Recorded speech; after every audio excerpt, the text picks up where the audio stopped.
Well, hello, good people. Mark Holmes here, and as always, I want to say thank you all for watching, commenting, subscribing, and being part of the Joe Boo Sports Report. Without you guys, as well as you ladies, you know that this literally does not work.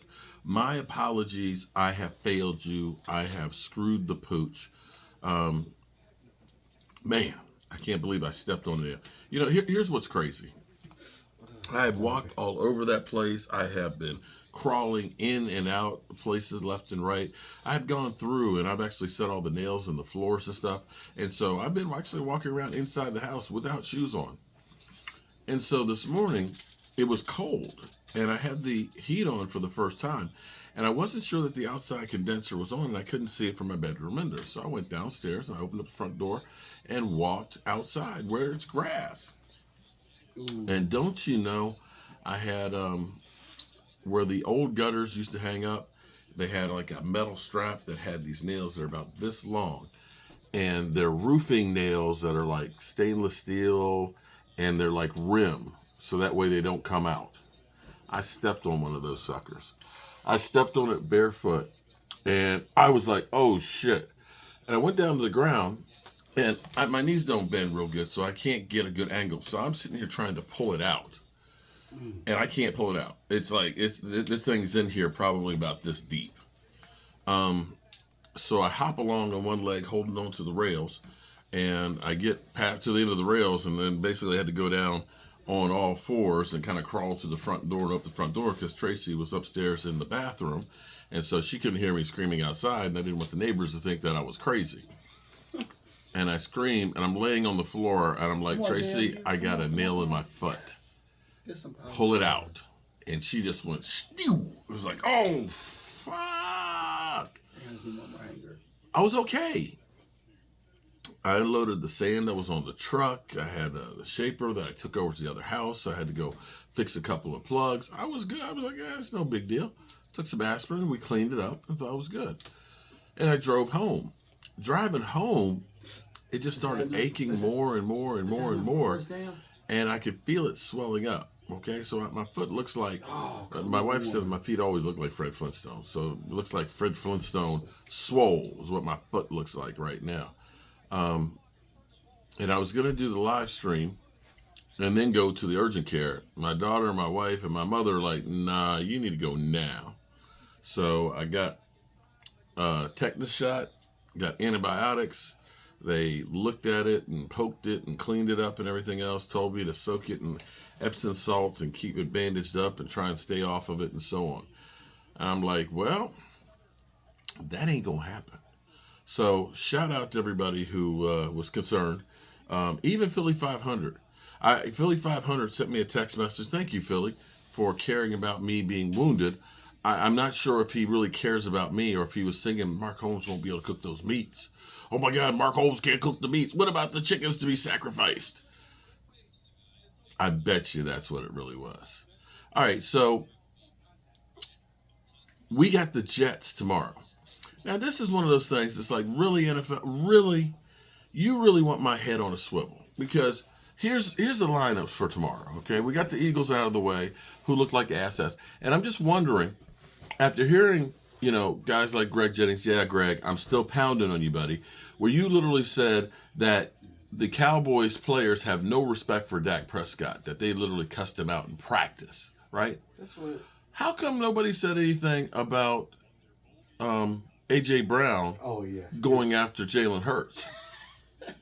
We know that the coach had him doing push-ups on the sidelines and put him on blast in the media. Maybe the coach and the teammates don't like Jalen Hurts, but we ain't talking about that because, we get people like Joy Taylor. Joy Taylor basically saying, what are we talking about? A win is a win, and that's what football's about. Oh, really? I remember when it was 40 to. I'm old enough to remember when it was 40 to nothing last week. They said, "Well, Dak didn't look good." I thought it only mattered to win the game. The defense. I thought that's what it meant. Okay, but anyway, here's my take right now because watching some of the game film again and looking, what teams are figuring out is this: we know Micah Parsons can wreak havoc. That Micah Parsons can blow up the play. You're seeing Micah Parsons getting doubled and triple teamed, which is incredible. Because if he's getting triple teamed, that means there's two guys that have nobody to cover them. And if you take the quarterback out of the equation, that's three guys. Because the quarterback ain't blocking nobody. Here's the problem for Micah. You know, we looked at it and said, Micah Parsons could get 20 sacks. Well, in some regards, you may see Dan Quinn using Micah Parsons to be the decoy. We know that they literally say, we know Micah Parsons is going to beat us. We don't know if DeMarcus Lawrence can. We don't know if Sam Williams can, but we know he can. So they're trying to take him out of the way. So what you start doing is really put some strength over there. You put Micah Parsons there, let him double and triple team in, but then you put a Sam Williams outside of him. You put a Dorrance Armstrong out there. Or better yet, put a D-Law inside as a tackle. And then bring up a safety. And overload that side because they can't block everybody. And you're going to see jailbreaks. Now, Micah Parsons will get the wins, but he won't get necessarily the sacks because he's basically being used as the workhorse. And for those out there, I almost find it comical now. Let me take my band off. I almost find it comical now because was it just that I was ahead of the curve when it came to Micah Parsons being like LT? Bad dog? Because now, you know, here it is. I'm hearing all kinds of people saying he's LT-like. He's this generation's LT. Oh, I say it again. You've been had. You've been took. You've been hoodwinked, flim-flam, bamboozled, run astray, and run amok. They lied to you. They bullshit you. But it's okay, because I got you covered. But Lawrence Taylor, I saw him. Game wrecker. You put a tackle on. You put a tackle and a tight end. You end up putting the running back to tackle the tight end, and he still blows it up. Just like somebody I know in Micah Parsons. Yeah. So we're going to get our shit together tomorrow. Listen. There ain't no injury reserve here for YouTubers. Okay? Ain't no injury reserve. I got to be here for the show. Oh, what I was saying is, so here's the lineup. Games that we can watch. Kansas City versus Jaguars. Okay? That could be a good one. Bears versus Buccaneers. Snooze fest. Chargers versus Titans. Kellen Moore, 0-1, FYI. Titans 0-1. And then, okay, so that's the early games, right? Oh, I'm sorry. No, not all of them. Sorry. Packers versus Falcons. No, surprisingly, both of them are 1-0. Yeah, that'll be a good game. The Raiders versus the Bills. Surprisingly, the Raiders have a better record than the Bills. Ain't nobody talking about that. Ravens versus Bengals. Let's see if the Bengals can score more than 3 points. Seahawks versus the Lions. That might not be too bad. And Colts versus Texans.